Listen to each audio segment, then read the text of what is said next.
la cure d'optimisme, il faut comprendre pourquoi. Les marchands d'optimisme ne manquent jamais. La question, c'est leur capacité de convaincre. Ce qu'il faut comprendre chez Macron, c'est pourquoi ce discours-là a porté, a recueilli un assentiment. Alors, il y a d'abord, effectivement,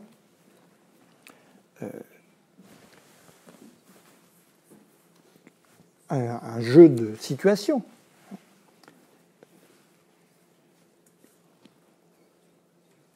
L'Europe, c'est une idée à laquelle personne ne peut vraiment s'opposer, sinon vraiment des gens particulièrement comme idée. Donc on vend l'idée en place des réalisations.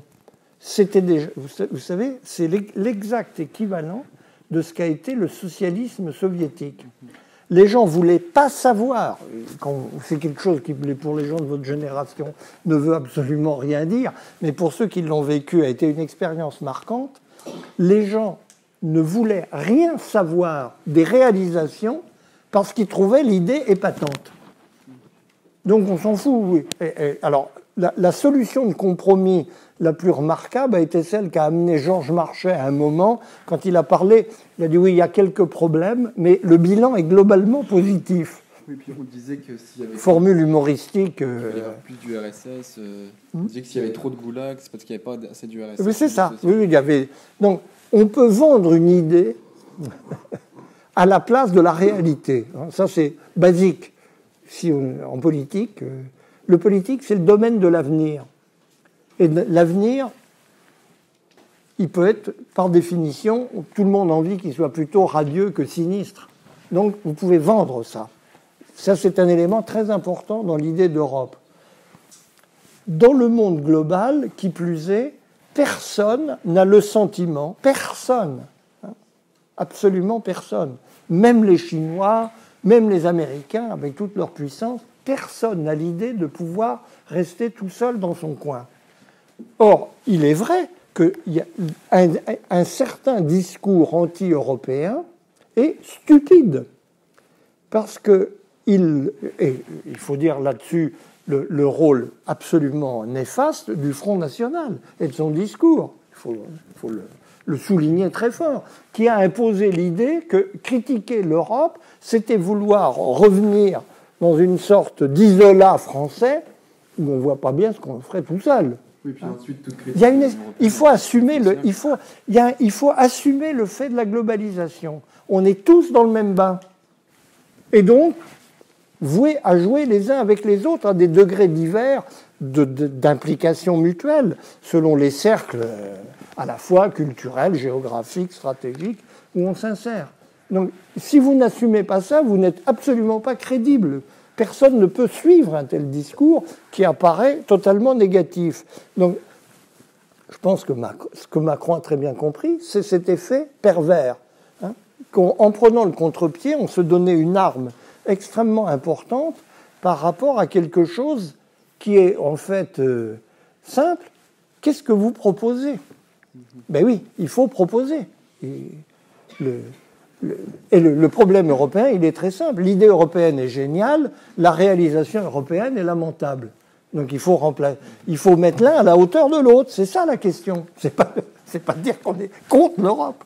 C'est de dire quelle est la bonne manière de faire de l'Europe ce qu'elle doit être dans ce que les circonstances de la globalisation nous imposent. C'est ça le sujet. C'est la contrainte structurelle d'un discours plausible sur le sujet.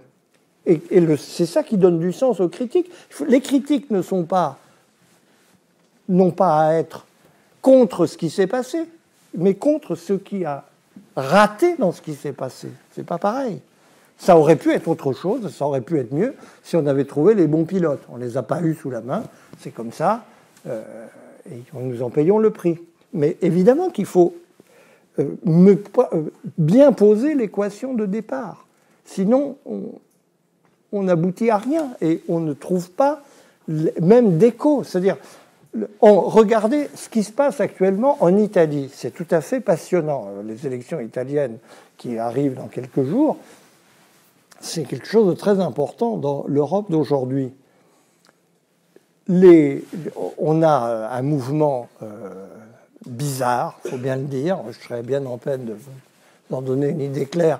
Et toutes mes demandes à mes amis italiens de me clarifier la chose n'ont pas vraiment abouti. Ils avouent eux-mêmes qu'ils n'y comprennent pas très bien les tenants et aboutissants. C'est ce mouvement 5 étoiles. Alors, ils découvrent qu'ils vont peut-être gagner. En tout cas, ils étaient en position de le faire il y a quelques semaines. C'est très obscur comme situation. Et ils font marche arrière sur l'Europe, où ils avaient un discours très offensif, critique. Parce qu'ils découvrent, et là ils le disent clairement, parce que ce qu'il y a de marrant dans ce mouvement, de sympathique, c'est qu'il est très cynique. Les gens disent les choses comme elles sont. C'est du Vauquier généralisé, si je veux dire.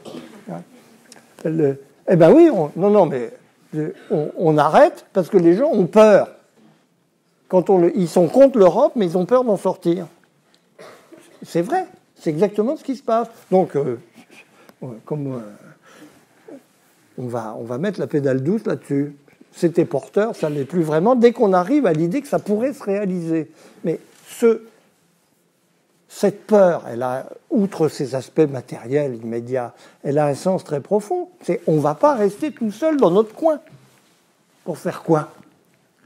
Donc, c'est la formule de la coopération, de la construction coopérative efficace qu'il faut trouver.